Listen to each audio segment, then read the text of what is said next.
The Sakurada family has 9 children, made up of 6 girls and 3 boys. They live a pretty normal life in a typical Japanese household.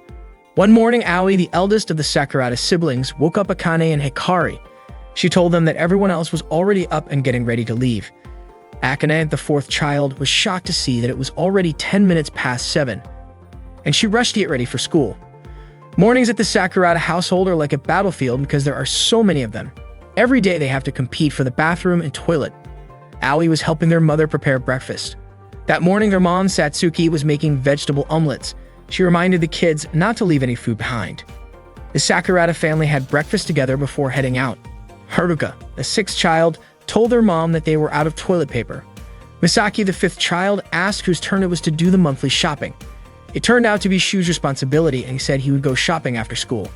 Satsuki felt very lucky to have children like them. That is just a glimpse of daily life in the Sakurada family.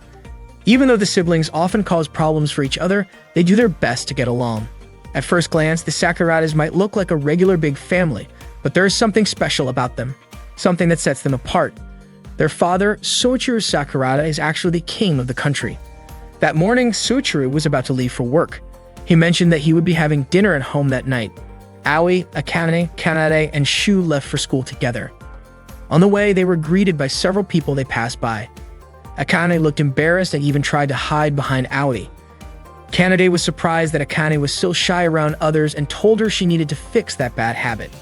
Living like ordinary citizens was their father's idea. As king, he wanted his children to experience life as normally as possible. But that choice brought along its own problems.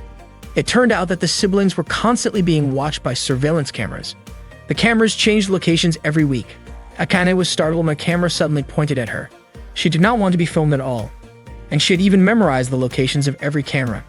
The cameras were meant to protect the Sakurada children, but to Akane, the 2,000 cameras scattered across town were way too much.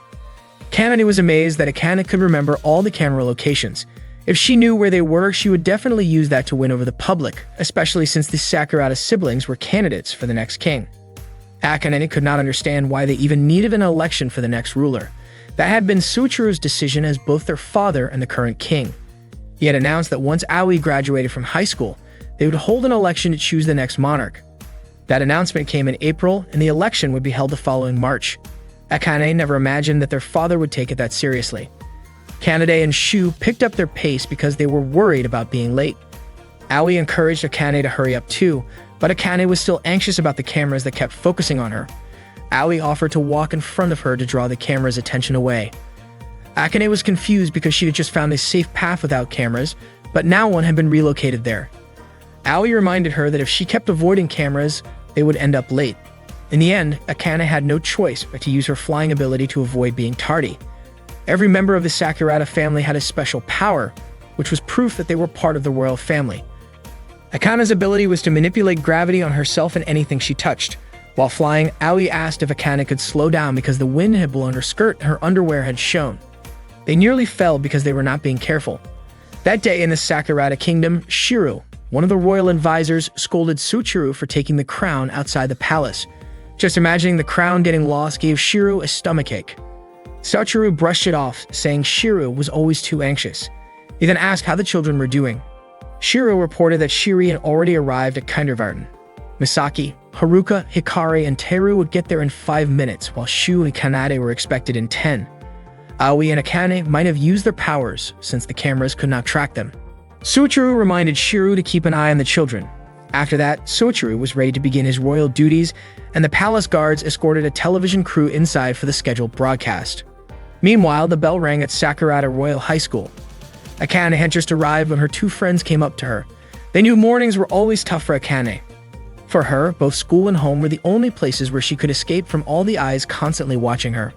Before she knew it, classes were over, and her time enjoying school had come to an end. Karen commented that no one enjoyed school life more than Akane, and that was because her friends never treated her differently. To them, she was just a friend. Right then, Aoi came to Akane's classroom to pick her up. As soon as she walked in, Akane's classmates surrounded her. Aoi was popular wherever she went. That afternoon, Akane and Aoi walked home together. Akane told Aoi how amazing she was since people seemed to like her no matter where she went. Suddenly, they heard a girl scream. Someone had just stolen her purse. Akane immediately got ready to use her powers and chase after the thief. As she leaped into the air, she realized her skirt had flown up, giving the thief a clear view. Embarrassed and flustered, she kicked him on instinct. The police quickly arrived and arrested the thief. Moments later, a crowd of reporters surrounded Akane, asking her about what happened. Since she was extremely shy, she could not bring herself to show her face. The story about Akane catching the thief made it to the news that day. Back at home, Akane was completely mortified. Once again, she was on TV. Aoi tried to reassure her, saying it was a good thing. Their mother praised her too, saying it was important for people to get to know her. Shu agreed, especially since the election was coming up next year. Hikari was thrilled to see Akane on TV. The news also showed a public popularity ranking. According to the survey, Aoi was well loved by everyone. Kanade was also extremely popular, and surprisingly, many people were hoping Shiri would be chosen. The anchor mentioned that Akane's ranking would probably rise too, thanks to her brave actions. When Akane heard that, she got even more embarrassed. Apparently, the surveillance cameras had caught her entire stunt on video. Not long after, Soichiro returned home earlier than usual. He asked if any of the kids had plans for the weekend.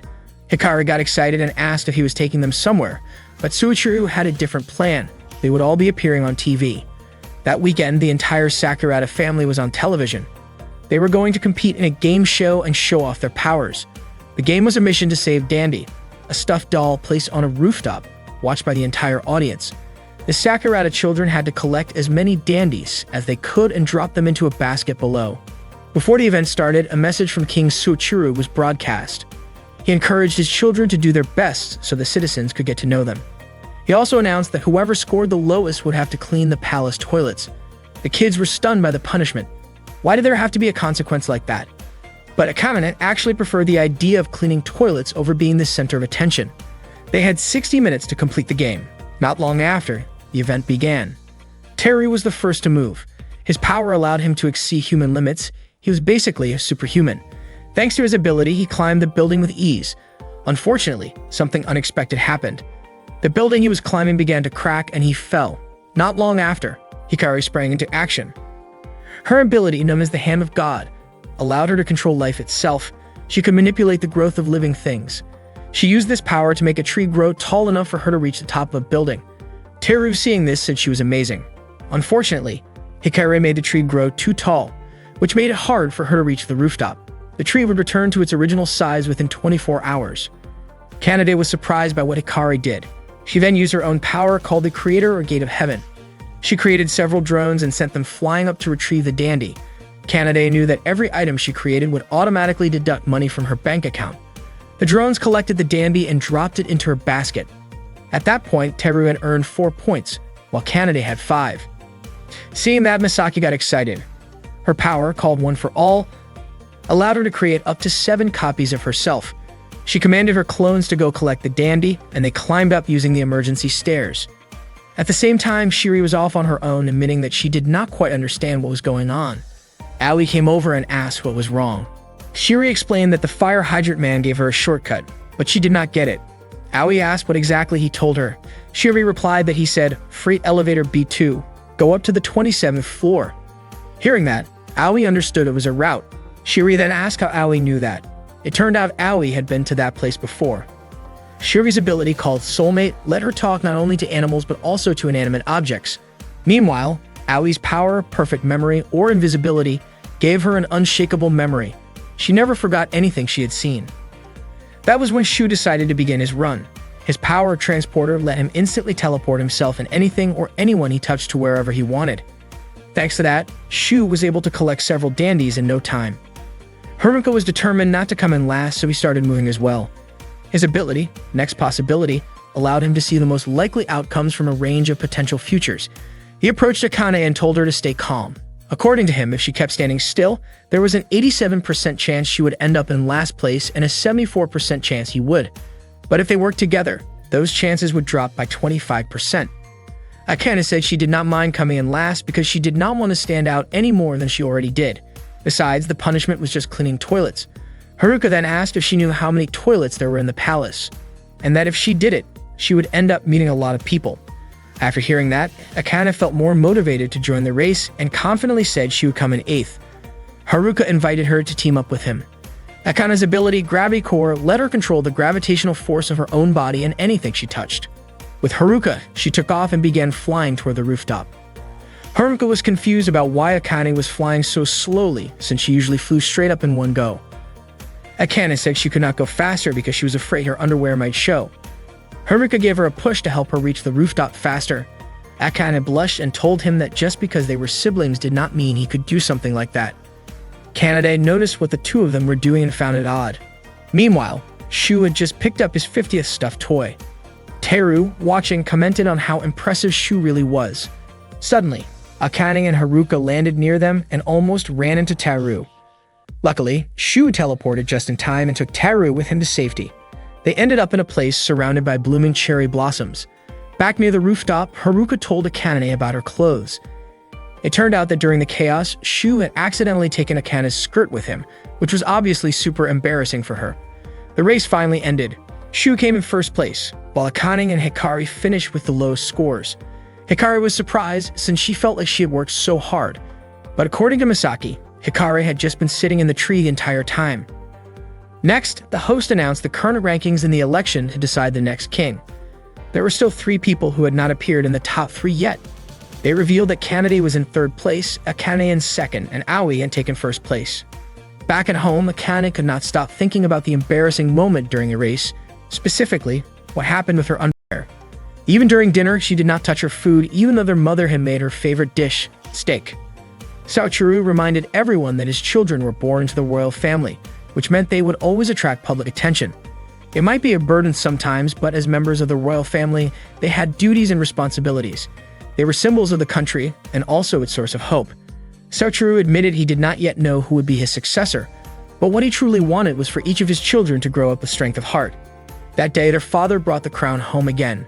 Saochuru explained that he had already contacted the palace. Later that night, Akane sat quietly near the door, feeling down. Aoi came over and asked why she was sitting there. Akane confessed that she wanted to be like a dandelion blooming in the front yard, something quiet and unnoticed, because she no longer wanted to be watched or draw attention to herself. To Aoi, if such a path existed, then Akane was the one who should become king. That way, she might be able to get rid of the surveillance cameras and put an end to the royal family's news broadcasts. Hearing that gave Akane the confidence to aim for the throne, hoping it would allow her to live a peaceful life. That day, Akane and Hikari were cleaning the toilets as punishment for ranking low in the dandy catching competition. Hikari wondered why they had to do that during Golden Week, and Akane couldn't believe how many bathrooms there were in the castle. After finishing their chore, they had to prepare for a traditional pop-up concert at the Sakurada Castle, scheduled for the last day of the holiday. All of King Soichiru's children were present for the concert, and of course it was broadcast on TV. The next morning, all the Sakurada siblings got ready to resume their usual routines before heading to school. Even though they were members of the royal family, they lived like ordinary citizens, just as Soichiru had planned. That morning, Akane greeted Kanade and Misaki, who were brushing their teeth. Kanade reminded Akane that there was a student committee meeting that day, which would be attended by class representatives from every grade. When Kanade was about to leave, Akane asked why she was heading out so early. Kanade explained that she didn't want to walk to school with Akane, since going with her would take forever because Akane always tried to avoid the surveillance cameras on the way. As Kanade stepped outside the house, a woman greeted her and asked why she was up and out so early. Kanade said she had a student council meeting to attend since she served as the vice president. The woman commented that it must be a tough job, but Kanade replied that she actually enjoyed doing it. Soon after, Akane ran to catch up, wanting to go to school together. They eventually walked together, although Kanade warned Akane not to cling to her like a ghost. She also asked Akane to stop her bad habit of avoiding the surveillance cameras, which were just doing their job. Akane said that if she became the next monarch, the first thing she would do is get rid of those cameras. Kanade asked if she was really serious about becoming queen. She admitted that Akane might actually be capable of doing it, but pointed out that being queen would only bring her more attention. Kanade said she was sure that she herself would be the one to become queen. Akane begged her, saying that if Kanade ended up on the throne, she should promise to eliminate the cameras. Deep down, Kanade also wished she could escape all the constant surveillance, but with so many cameras around, she couldn't risk showing her bad side. As they passed by a guy who greeted them, Akane looked visibly panicked and embarrassed. Kanade found it hard to believe that someone as shy as Akane could be a class representative, but it turned out Akane knew almost everyone at school. Kanade then said Akane should try to get to know everyone in the entire country. That way, maybe she would feel more at ease. Akane laughed, saying that was impossible, especially with how many people lived in the country. Kanade asked again how Akane even became the class representative. Akane explained that every group needs someone to mediate, but no one else wanted the job. Plus, being the class rep allowed her to keep an eye on everyone. And when someone had a problem, they would naturally turn to her for help, and wasn't that something she should respond to? Kanade was impressed. Even though Akane's personality didn't seem suited for it, she really did have the qualities of a royal family member. Out of nowhere, Akane asked Kanade to make a limousine using her special ability, so they could go to school in style. Every member of the royal family had their own unique power. Kanade's ability was creating objects out of nothing, but the cost of the item would automatically be withdrawn from her bank account. Kanade replied that Akane was basically just asking her to buy a limousine. Akane realized what that meant and then suggested maybe a dragon or a flying carpet instead. Kanade was stunned and asked if Akane had any idea how expensive it would be to create a dragon. Kanade instantly took out her phone to check the stock market. Akane told her she didn't need to be so anxious about money. She then asked Kanade how much money she had in her bank account. Kanade casually said it was about the same as the national budget. Akane was completely shocked when she heard that. All the way to school, Akane kept clinging to Kanade, which made their classmates comment on how close the two seemed. Akane wondered why Kanade always looked so cheerful in front of others. She knew Kanade was passionate about the upcoming election, but she felt that Kanade didn't need to worry so much about how people saw her. Kanade then asked if Akane was actually talking about herself. Kanade really wished Akane would stop talking so much, but she needed to tell her off without damaging her own image. Kanade asked Akane to let go of her hand, which she had been holding onto the whole time. Unfortunately, Akane refused. She knew that if she let go, Kanade would definitely run away from her. Kanade said there was no way she would do that and insisted that suddenly running off in front of everyone would be way too embarrassing. Trusting her words, Akane finally let go, only for Kanade to immediately sprint away. Akane chased after her, and both of them eventually got tired and stopped in a narrow alley. Kanade was surprised that Akane didn't just fly to school. Akane explained that if she flew, her underwear might show. According to Kanade, if she didn't want her underwear to be seen, then maybe she should just take it off entirely. At that moment, Akane spotted a cat crossing the street while a truck was speeding toward it. She quickly flew up to rescue the cat, and the truck nearly hit her. Thankfully, Kanade managed to create a tall wall that stopped the truck just in time. Kanade immediately hugged Akane and reminded her not to be so reckless. After all, she only had the body of an ordinary girl. The truck driver came over and scolded them. Kanade apologized, explaining that Akane had flown without thinking and caused the problem. The driver then realized that the two girls standing in front of him were actually members of the Sakurada royal family. Thankfully, Akane and Kanade made it to school on time. It had taken them a while to get there since they had to remove the wall Kanade had created earlier that morning. The wall had been made from material that absorbed shock. Akane was surprised that Kanade made it so big. Akane apologized for making Kanade spend money and asked how much it had cost to make that wall. Akane insisted on paying her back and said she would look for a job. Kanade told her not to worry about it. When Kanade revealed that it had cost 40 million, Akane was completely shocked by how expensive it was. That spring, the girl named Hana met Shu. At that time, Hana was feeling lonely because she had been placed in a different class from all of her former classmates. Not long after, Hitami came over to greet her. Hana felt relieved since she hadn't had anyone to talk to before and didn't recognize any of her new classmates. Hitami told her that one of their old grade school friends, Yuji, was also in that class. Hana immediately approached Yuji and said it had been a while since they last met. Unfortunately, Yuji didn't remember her. He even called her by the wrong name and thought they had been classmates in 6th grade, but in fact they had only shared a class in 4th grade. Hana realized it was probably because she had moved away back then, and it wasn't likely that Yuji would remember her. She had only returned to the city the previous year. Soon after, Shu came over to say hi. Surprisingly, he still remembered her. Hana was so touched that she started crying. Shu even remembered that they had been in the same class back in 4th grade. Seeing Hana cry left Shu confused, and Hitami instantly hit him on the head for making Hana cry. After school, the Sakurada siblings gathered to draw lots for their weekly house chores. Akane asked if Shu could take care of the grocery shopping instead.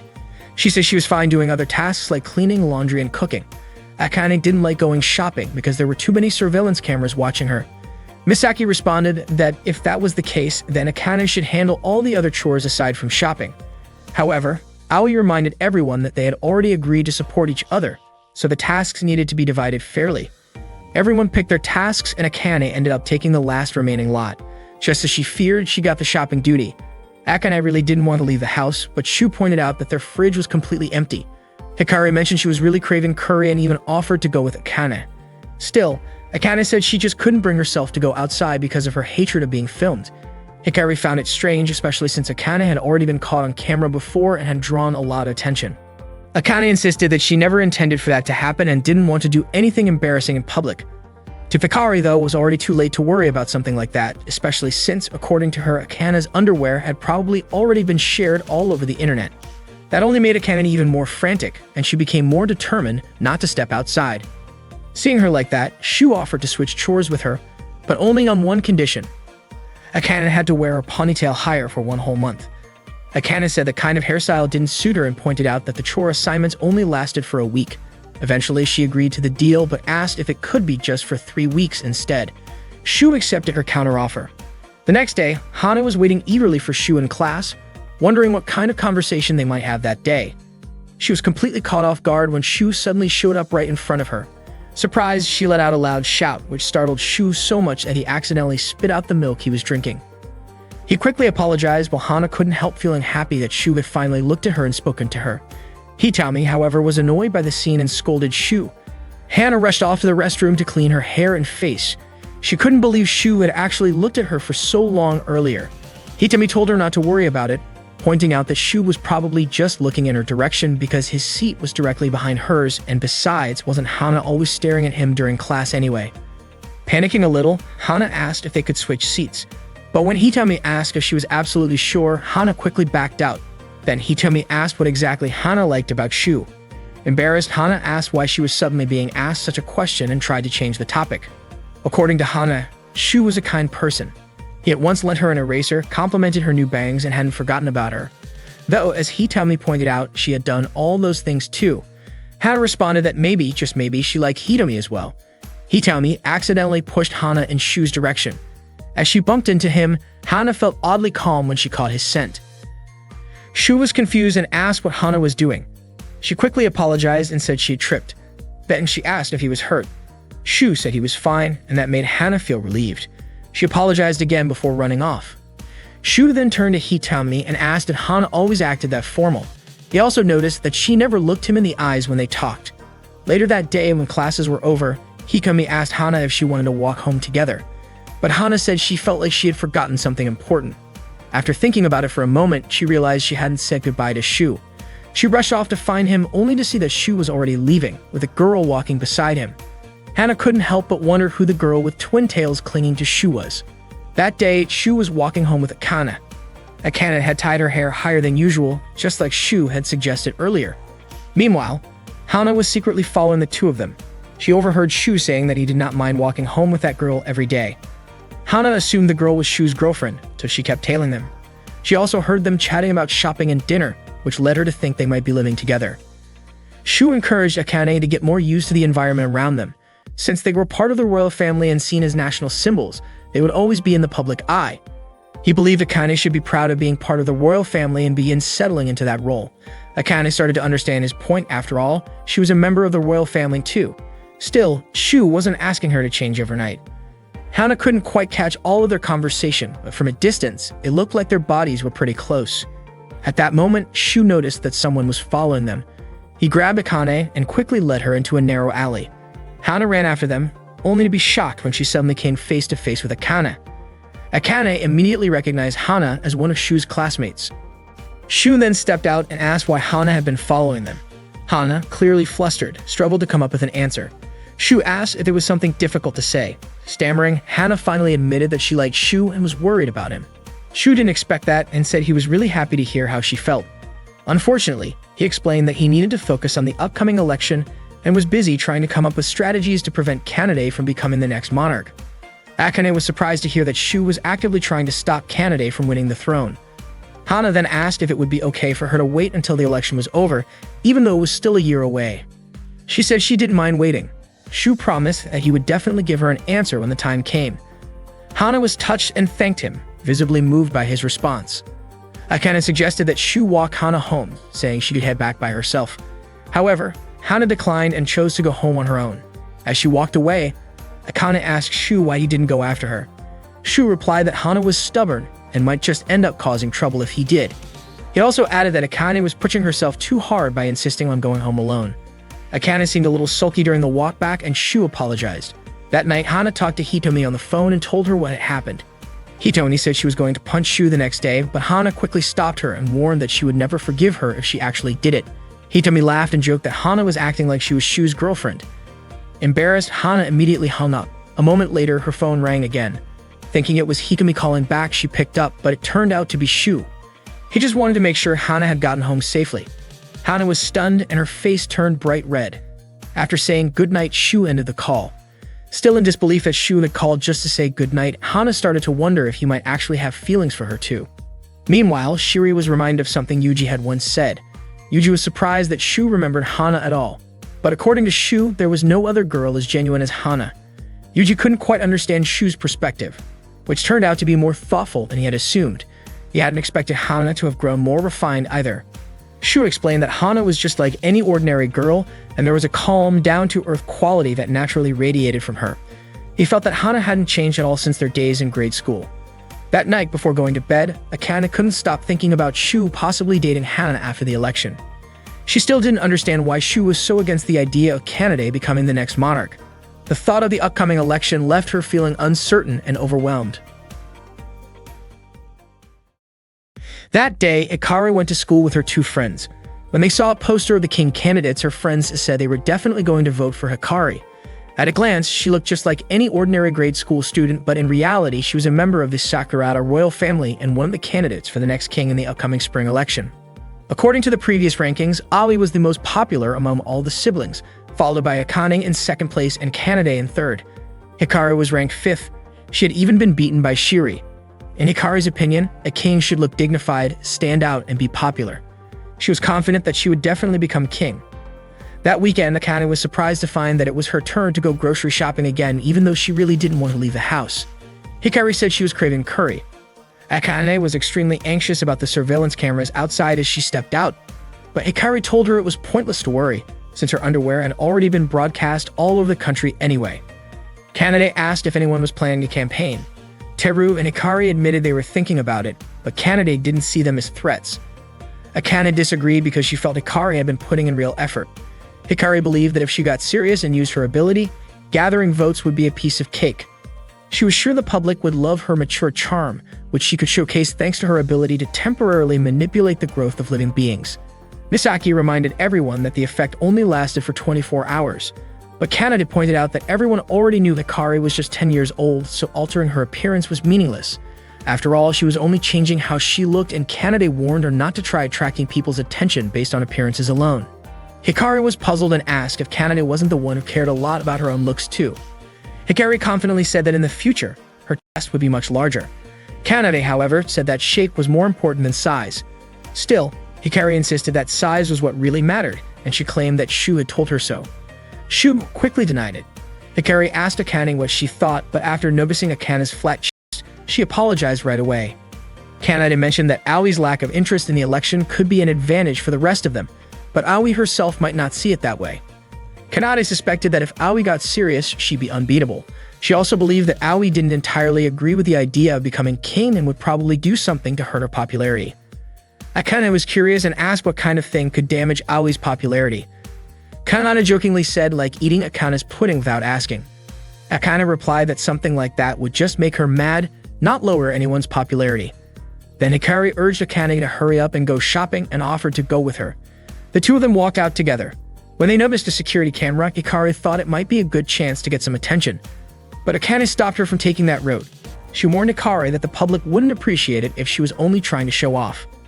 Hikari felt like it was a waste to go with Akane since she really just wanted to be caught on camera and get noticed. While they were walking through a narrow alley, Hikari spotted a stray cat and became curious. She quickly ran after it. As she followed it near a main road, Akane suddenly realized that Hikari was no longer beside her. At that moment, Hikari was still chasing the cat and ended up jumping into some bushes. Akane began to panic when she realized Hikari had gone missing, and she wondered if that meant she had to do the shopping all by herself.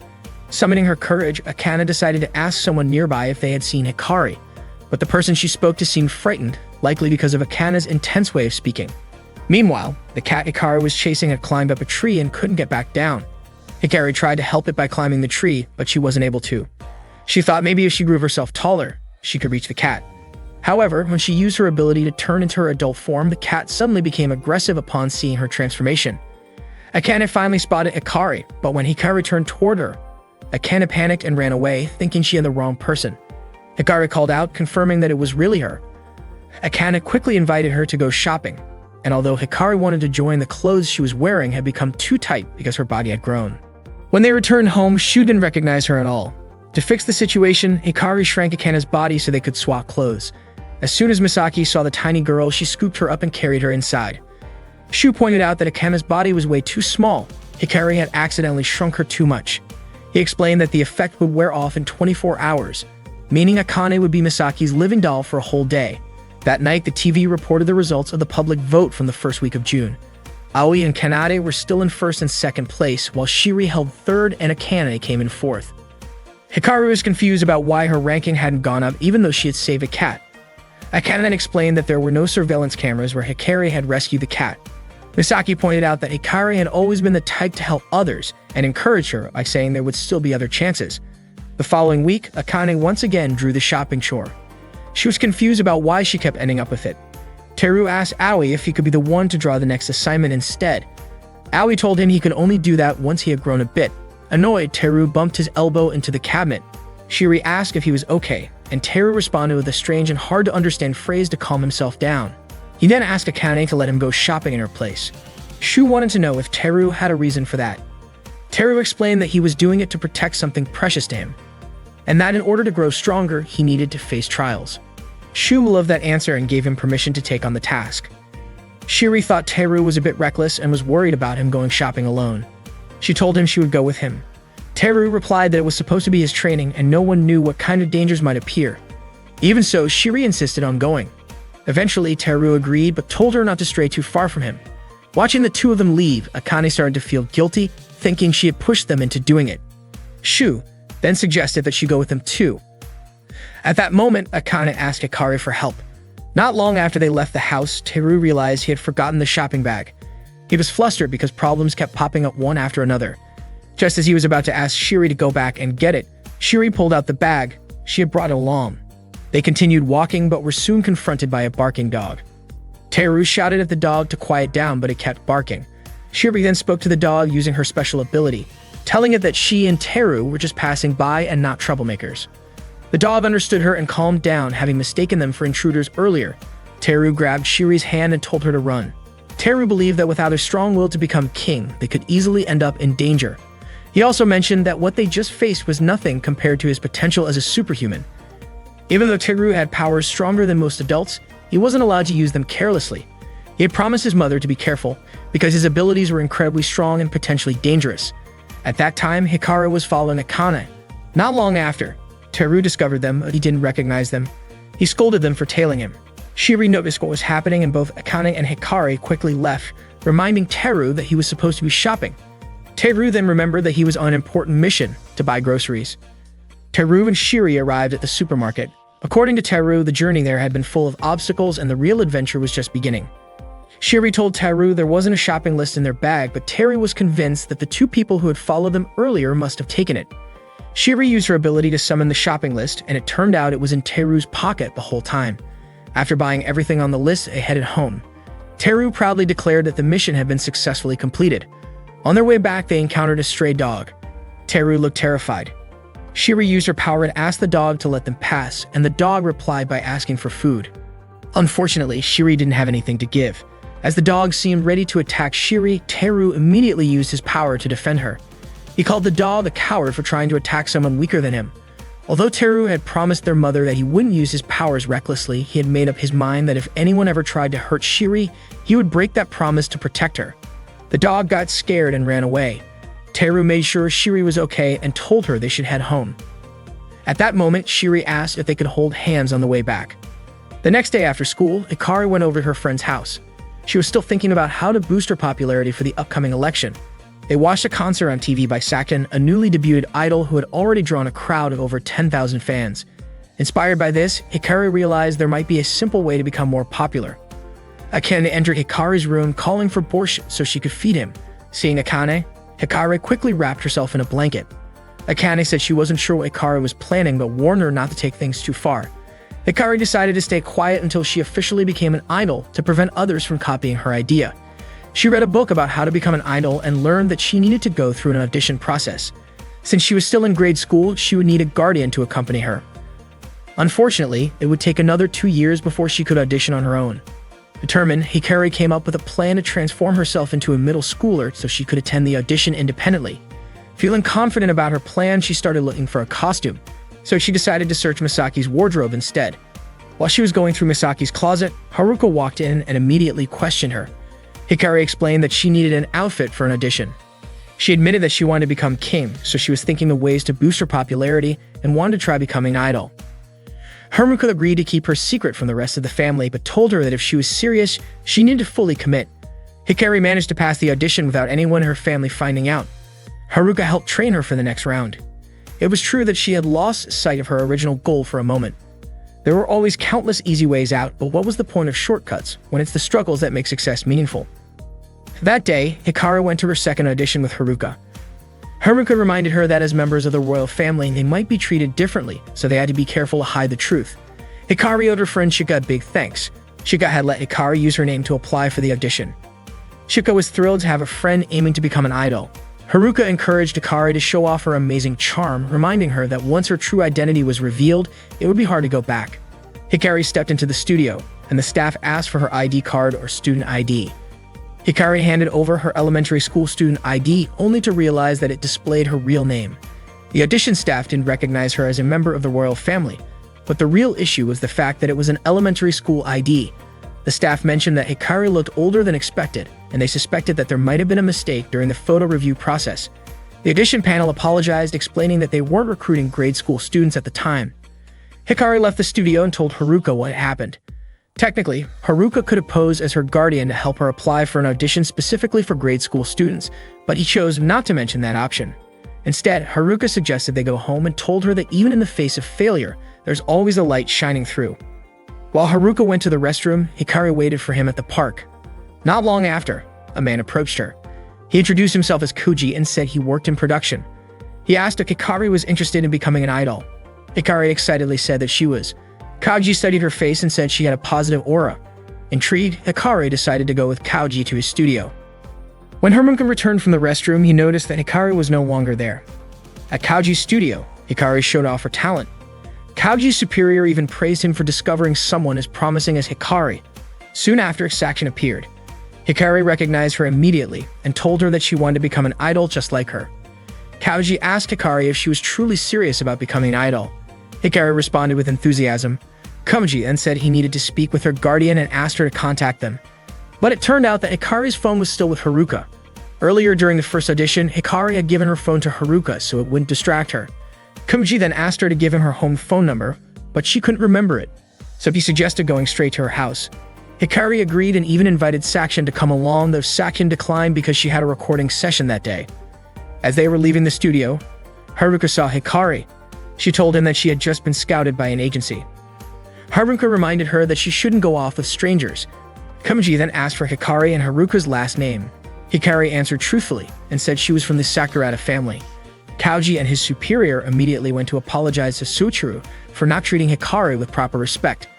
Kauji explained that he saw a natural idol aura in Hikari and sincerely asked for Suchiro's permission to let her become an idol. Suchiro agreed. Hikari was overjoyed and proudly said her father was amazing. Hikari made her debut under the stage name Sakuraba Light. She hid her true identity and presented herself as a middle school student. Kanade found it curious. Most people try to look younger, but it was rare for someone to try to appear older. Akane liked the outfit Hikari wore during her debut. Haruka found it a bit odd. Hikari had said she wanted to raise her ranking in the upcoming election, but hiding her identity would make that effort meaningless in his eyes.